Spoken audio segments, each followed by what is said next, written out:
Tonga qualifié. Donc, une autre image forte de ces Jeux, ce sont les étoiles dans les yeux de ces jeunes qui ont passé la journée à Londres grâce au secours populaire.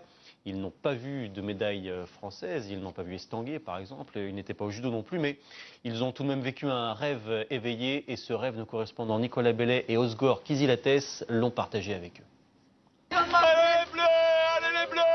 Un peu de bleu dans la grisaille londonienne. Ils sont 45 athlètes en herbe, des passionnés de judo, de football ou encore d'athlétisme, des Français parfois un peu perdus dans l'immensité de ce parc olympique. Ah, il manque un peu de soleil, mais bon...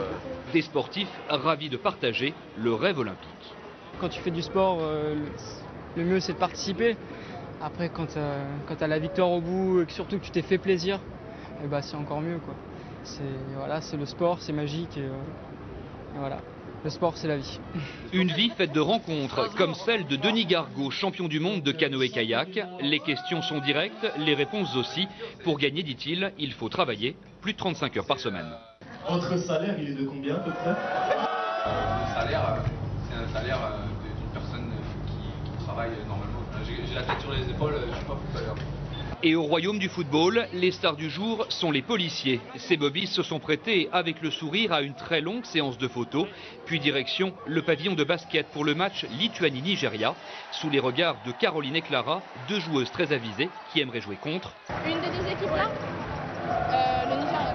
Et pourquoi? Parce qu'ils ont l'air plus faibles. C'est ma passion. C'est un sport qui m'a fait rencontrer plein de personnes, c'est un sport d'équipe donc ça apporte des valeurs. Le respect déjà, l'esprit d'équipe, se dépasser, aller jusqu'au bout.